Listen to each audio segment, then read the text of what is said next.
Buen día.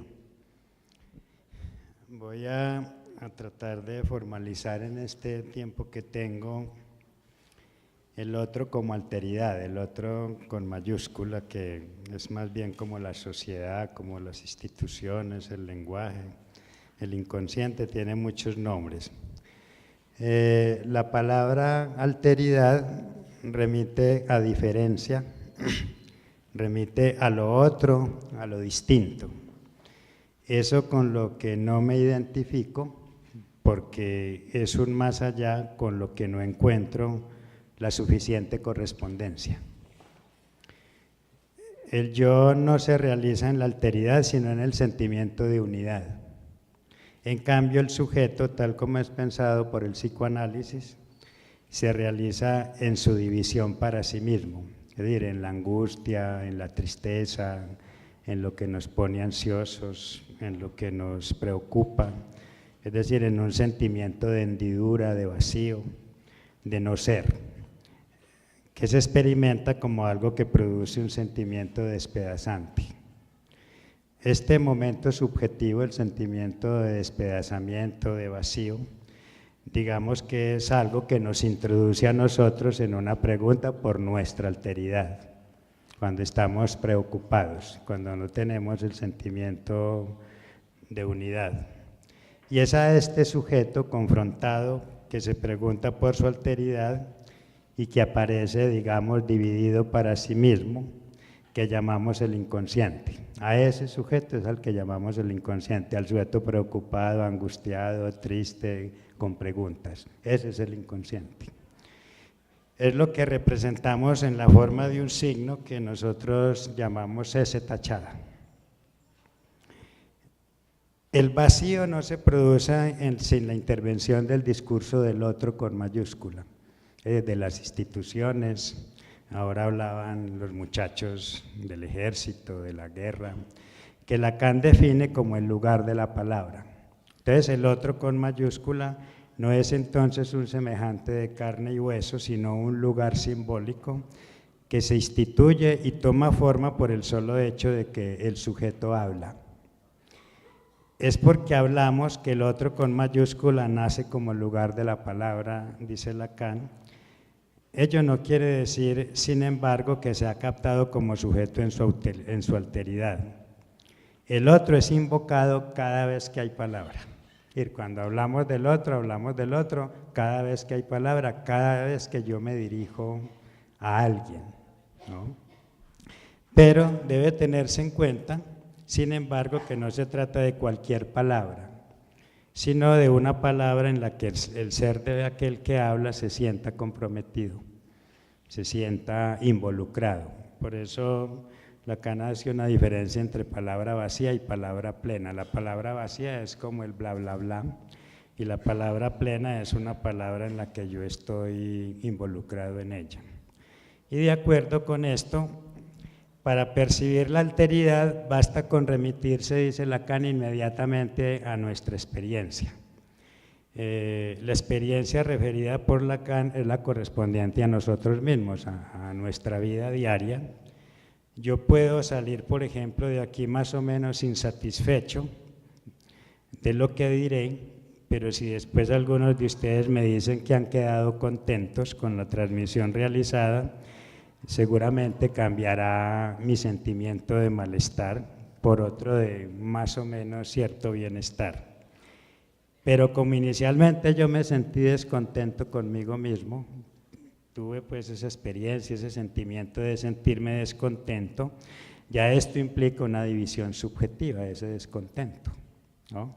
Y esto hará que no logre sentirme por el solo hecho de que otro me diga o me manifieste su satisfacción. Ya por ese solo hecho yo no voy a estar, como diría Lacan, contento, porque ya se había introducido un pequeño vacío, ¿cierto? Una pequeña preocupación. Ahora, ¿por qué sucede esto que les acabo de decir? Porque entre el momento inicial del descontento, cuando yo me siento descontento, y el posterior momento en que me di cuenta que era muy importante para mí que el otro quedara contento con mi labor, ahí hay un espacio, ahí hay un vacío entre esos dos momentos. Entonces la pregunta que Lacan nos invita a hacernos a propósito de esta situación es en qué momento uno es verdaderamente yo. En el momento en que me siento descontento o en el momento en que el otro me dijo que las cosas salieron muy bien y me pongo contento. Es decir, ¿dónde soy verdaderamente yo? ¿No? Entonces, uno es yo en el momento inicial en que me siento descontento. Es decir, para el psicoanálisis uno es yo en el momento en que está dividido, en el momento en que tiene preguntas. Y en el momento posterior en que estoy contento porque los otros están contentos y de nuevo parezco retornar al sentimiento imaginario de unidad, cuando se trata del hombre, tal relación entre la satisfacción del sujeto y la satisfacción del otro siempre está en tela de juicio, es decir, es muy difícil que haya una correspondencia entre mi satisfacción y la satisfacción del otro, ahí hay un vacío generalmente. Eso quiere decir que la relación de complementariedad con el otro, que es lo que quisiéramos, y de ajuste al mundo exterior siempre está en tela de juicio. Es decir, si fuéramos animales la cosa no estaría en tela de juicio porque los organismos están hechos para adaptarse. Pero como somos sujetos del lenguaje, esa complementariedad con el otro, con el mundo que yo habito, siempre está en tela de juicio en los seres humanos, porque mi prójimo no es la otra mitad perdida que debo encontrar para sentirme colmado. Cuando experimento la sensación de que he hecho las cosas mal, o no estoy seguro de que hayan salido bien, y por ello me siento inquieto y con una sensación de descontento, me dirijo al otro en busca de un eco. Y si su respuesta desmiente la sensación de malestar que experimento, siento un descanso. Siento un alivio, pero como les decía ahora, no estaré contento del todo. Si recupero el narcisismo perdido, que es lo que sucede cuando uno está en ese sentido descontento, que afectó mi imagen porque el otro me retorna palabras amables, de todas maneras, esta imagen no queda intacta, ya la imagen fue afectada, ¿no? Ahora, si un día me siento despreciado por el otro amado, no tenido en cuenta por él, y esto me hace pensar que valgo poco a los ojos de aquel para quien quiero valer, estaré mal e incluso puede suceder que se desencadenen pasiones como la ira y la angustia. Pero si después ese mismo ser me retorna una valoración, mi imagen se recompone y recobro en parte el narcisismo afectado. Esto quiere decir que del lado de lo imaginario, el yo se encuentra en gran medida a merced de lo que capta del otro, con respecto a mí. Es decir, en ese sentido, la alteridad del otro se revela cuando deja de estar ahí para complementarme, cuando me siento en falta. Es decir, son vivencias que les estoy, digamos, tratando de transmitir en donde se experimenta la alteridad del otro. Se desprende de lo que acabo de decir, que eso que creo ser yo depende en gran medida de lo que me retorna el otro especular, el otro pequeño, ¿no? Y si es el otro grande, con mayor razón.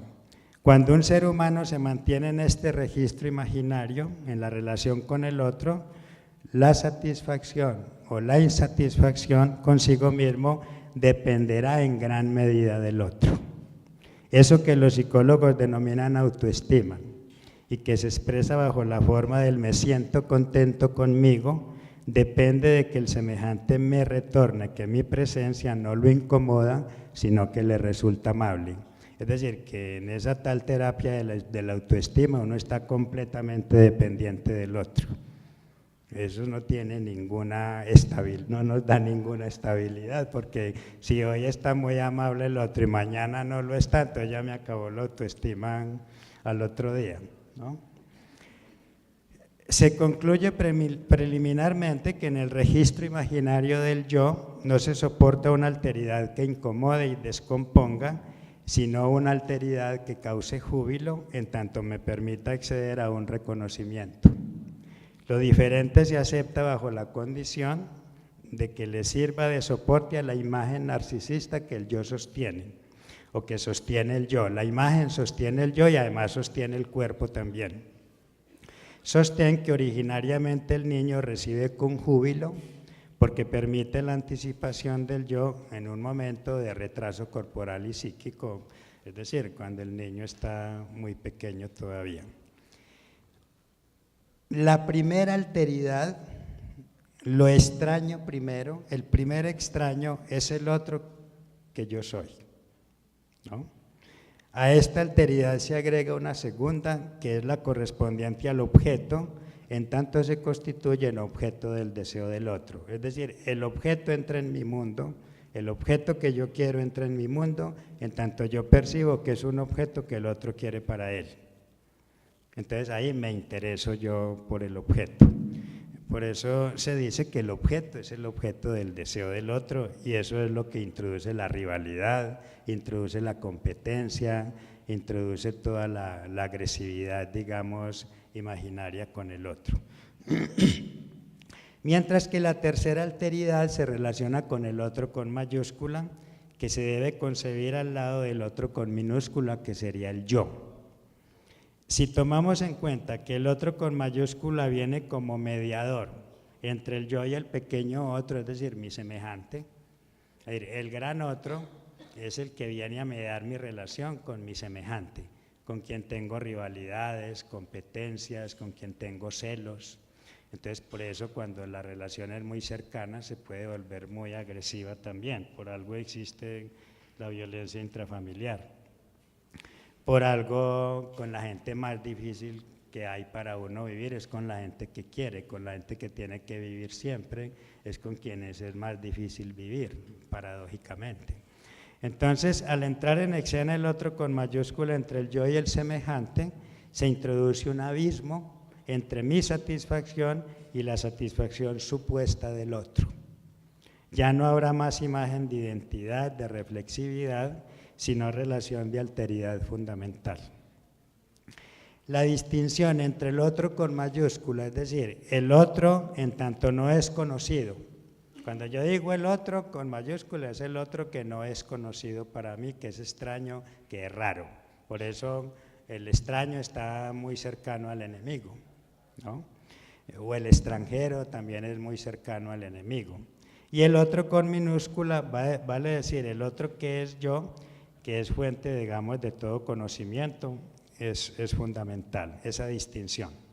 El otro con mayúscula no es el reflejo imaginario de lo que soy yo, de aquel que tengo enfrente de mí, ni lo que se produce cuando me veo siendo visto, es decir, cuando me veo siendo visto por el otro. Cuando hablamos de la mirada no es solo que uno ve, sino que sobre todo uno se ve visto. Sobre todo ahora que tenemos todas las cámaras por todas partes, uno a toda hora se ve visto, ¿no? Todo el tiempo se ve visto. En la función de la palabra de quien se trata es del otro, entonces con mayúscula. En el registro imaginario, si el otro yo se diferencia, es decir, se pone a pensar distinto a mí, mi semejante, a cuestionarme, a interrogarme, si se vuelve objeto de celos, objeto de rivalidad, objeto de competencia, si yo le imputo que quiere hacerme mal, que me persigue, que quiere cosas contra mí, que tiene malas intenciones conmigo y que me es hostil en algún sentido, pasa a volverse insoportable por comportarse como una alteridad que ya no produce júbilo sino agresividad, debido a la competencia por el objeto codiciado. Tenemos al otro con minúscula, pero como lo idéntico pero diferente a mí, mi semejante. Esta modalidad de alteridad no es amenazante, sino que al permitirme alcanzar un lugar diferenciado, me hace dependiente de la forma que se me ofrece como soporte. Es decir, el niño es completamente dependiente de la imagen de la madre, de la imagen del otro que se le ofrece como soporte. El niño es sostenido por la imagen del otro. ¿no? Por eso el niño rápidamente diferencia entre la imagen de su madre y la imagen de otro extraño que se pone en ese lugar, y si la imagen desaparece, pues pierde el soporte, entonces se angustia. El aspecto de la alteridad que se torna insoportable es cuando entra en juego en la relación con ese otro la dimensión de la competencia por un objeto precioso. Es decir, la competencia se desata originariamente en el niño debido a que el objeto de interés humano es el objeto del deseo del otro, ¿no? ¿Cuánto llevo? Bueno. A propósito del objeto, Lacan dice que en él está incluida una alteridad primitiva, por cuanto primitivamente el objeto es objeto de rivalidad y competencia, es decir, solo interesa, vuelvo y repito, como objeto del deseo del otro. Digamos que es por la vía del objeto así concebido que entra originariamente la enemistad en el mundo de los seres humanos. Esto hace que la base del lazo social no sea el amor, no sea la comprensión, no sea la solidaridad, no sea la tolerancia, sino el conflicto con el otro que desea un objeto que a mí también me despierta la codicia. Si en la base del lazo social está el conflicto con el otro, miren que esto es paradójico porque uno diría en la base del lazo social está el amor y está la amistad. Aquí estamos diciendo todo lo contrario, que en la base del lazo social está es el conflicto en la relación con el otro, que en la base del lazo social está en la competencia y están en los celos y está en la rivalidad. Entonces nosotros vamos pues como los psicoanalistas en una vía muy contraria a los ideales en ese sentido. Pero los investigadores sociales mismos, ustedes saben que sostienen que no hay lazo social sin conflicto, que el conflicto es inherente al lazo social y que el problema no es el conflicto con nuestros semejantes, sino cómo lo resolvemos, de qué manera lo resolvemos. Entonces, existe la alteridad del otro con mayúscula que corresponde al sujeto, es decir, eso que los psicoanalistas llamamos el gran otro, es un sujeto que no conocemos, el otro que es de la índole de lo simbólico, es decir, el otro al que nos dirigimos más allá de lo que vemos, ¿no? En el medio están los objetos, entre el yo y el otro con mayúscula, y luego a nivel del sujeto hay algo que es la dimensión de lo imaginario, y lo imaginario aquí es el yo y el cuerpo, es decir, el cuerpo fragmentado no, pero sobre todo fragmentado, porque es lo que sucede con el cuerpo del niño, digamos, al comienzo de la vida, es un cuerpo fragmentado y en ese sentido es un cuerpo angustiador.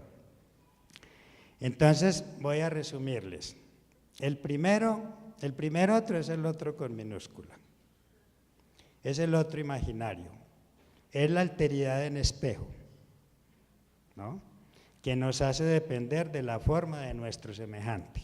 Yo dependo de la forma del otro. El segundo es el otro absoluto, con mayúscula. Es aquel al que nos dirigimos más allá de ese semejante. Es decir, más allá del otro pequeño, del semejante que tengo, más allá de él está la ley, por ejemplo. Más allá de él están las instituciones. Es decir, yo me dirijo a ese más allá de este, ¿no? Aquel que nos vemos obligados a admitir más allá de la relación de espejismo, aquel que acepta o rechaza, aquel que nos engaña, del que nunca podemos saber si no nos engaña, aquel al que siempre nos dirigimos, ¿no? Porque del semejante uno siempre espera que no lo engañen, no tenerle desconfianza, y cuando ya uno le tiene desconfianza se le vuelve otro un poco raro, ¿cierto? ¿No? Y que ya recuperar la confianza es muy difícil y que ya no podemos más porque ya yo no sé cuándo decir mentiras y cuándo decir verdad, ¿cierto? ¿No? Su existencia es tal que el hecho de dirigirse a él, de tener un lenguaje con él, es más importante que todo lo que puede estar en juego entre él y nosotros. Es por lo que acabo de referenciar que la palabra tendría entre los semejantes una función de mediación. es lo que se espera de la palabra, que tenga una función de mediación, pero ustedes saben que cuando la palabra fracasa como función de mediación se desata la guerra, pero que también la palabra puede ser utilizada para azuzar la guerra.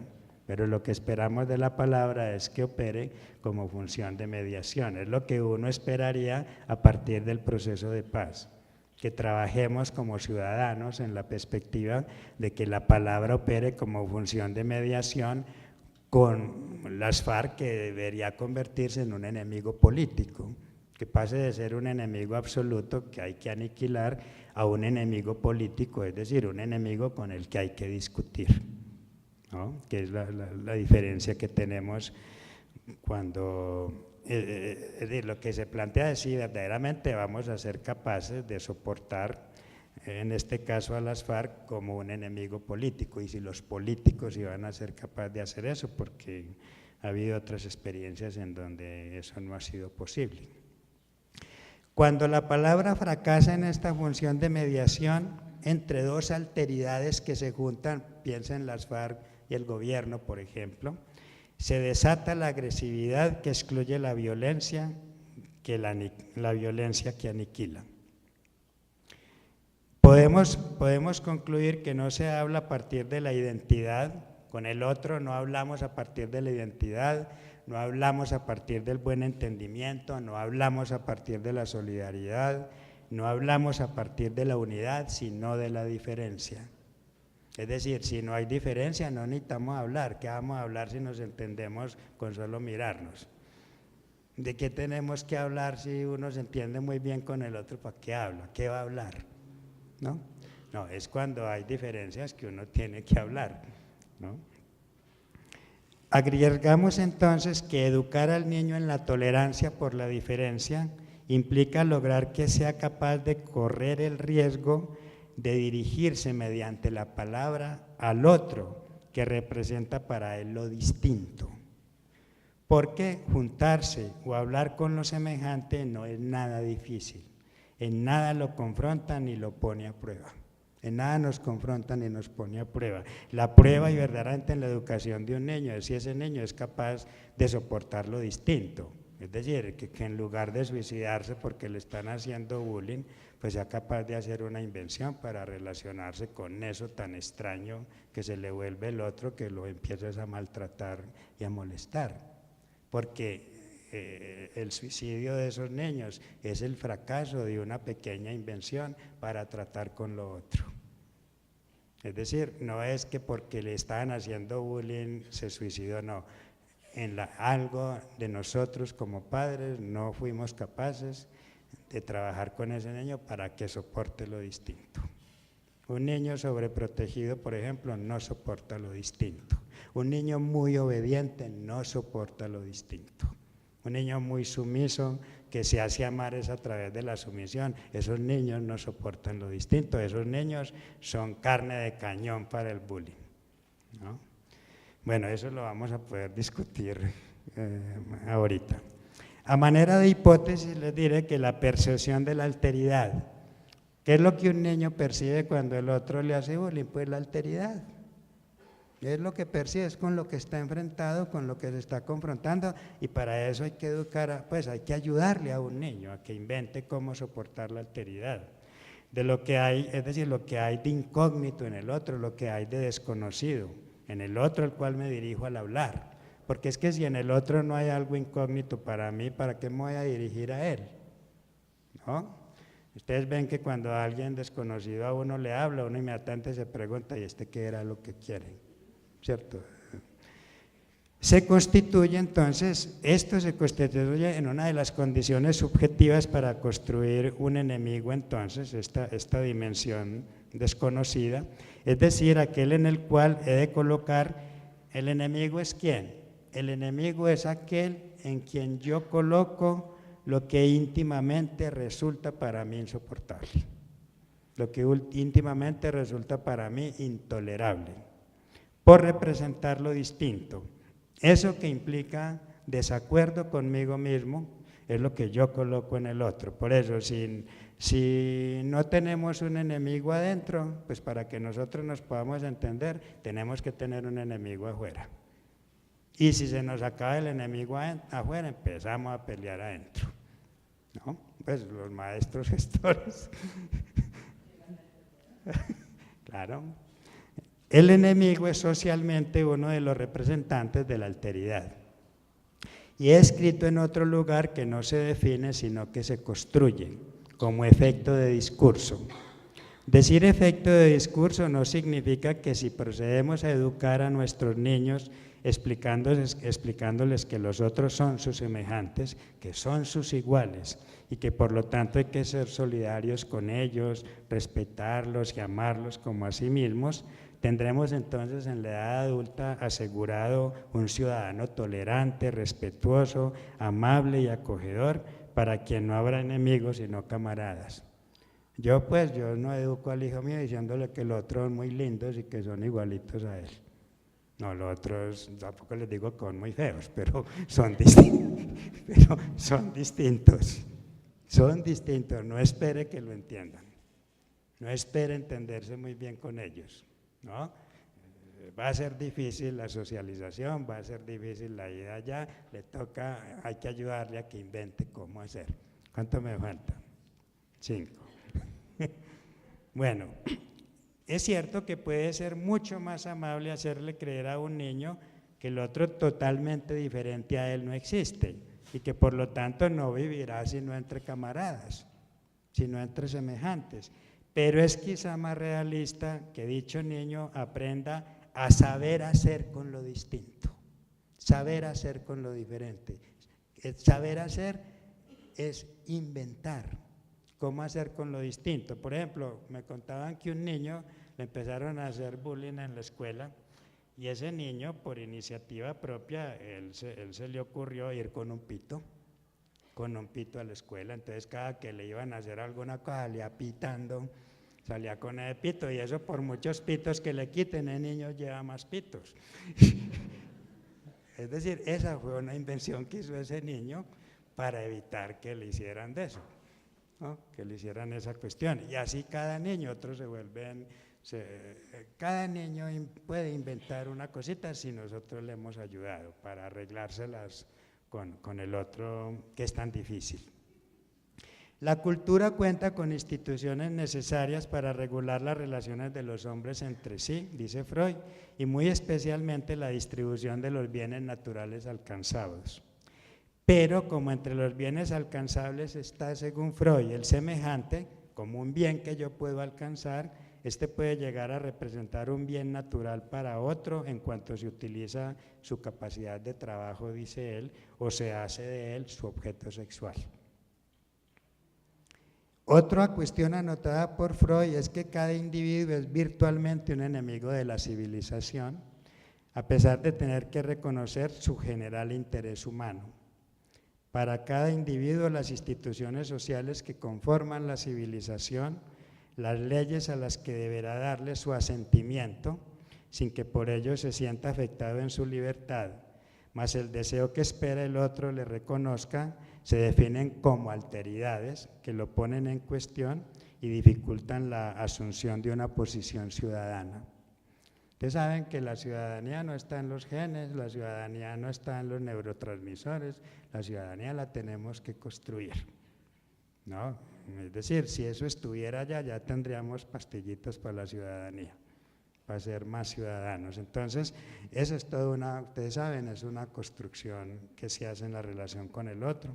Y por eso se dice que dice Freud que se da el hecho singular de que los hombres, no obstante serles imposible existir en el aislamiento, sienten como un peso intolerable los sacrificios que la civilización les impone para hacer posible la vida en común. De esta tesis se deduce que para Freud la vida en común, la socialización que tanto anhelamos para el niño que empieza, por ejemplo, a ir al jardín y luego a la escuela, no hay que considerarla como el efecto de un instinto gregario. No hay que idealizar la socialización, no tenemos que poner como imperativo la socialización del niño, el niño hay que irle dando su tiempito para que vaya inventando la manera de socializar, porque no hay manera, no hay reglas de cómo socializar.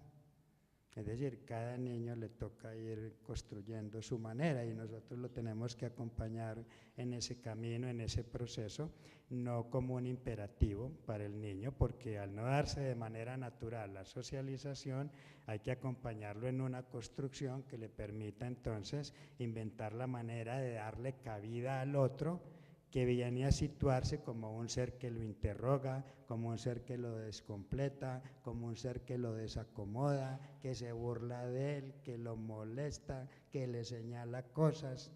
Tampoco le vamos a enseñar que todos son enemigos, pero en todo caso los otros no están ahí para completarlo. Por eso a veces se hacen unos amiguitos nomás, 2, 3, que sí más o menos se completan, pero ustedes saben que eso no es general.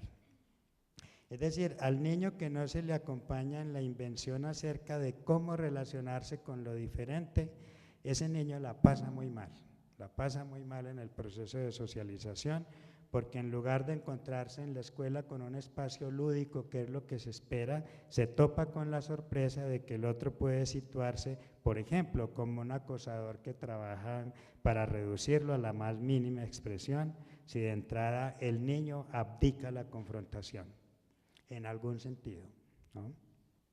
A cada niño su invención acerca de cómo hacer para soportar lo distinto, a cada uno su invención. Y esto no es posible sino a condición de contar con padres que en lugar de buscar lo homogéneo para él, lo homogéneo para el niño, en lugar de buscar para él en busca de su bien, han de trabajar en la vía contraria, la integración en su mundo íntimo de la alteridad y sus consecuencias. Es decir, trabajar para que el niño sea capaz de integrar la alteridad. Es porque la alteridad es inherente al lazo social que cada niño se ve ante la exigencia de hacer entonces esta invencioncita para relacionarse con sus compañeritos sin ser mortificado más de la cuenta, porque de todas maneras lo van a mortificar. Y es en esta invención que necesita la compañía de sus padres. Para terminar, el niño que se suicida supuestamente a causa de bullying en la escuela es un niño que ha sido dejado abandonado en la vía de realizar su invención para soportar la alteridad y convivir con la misma.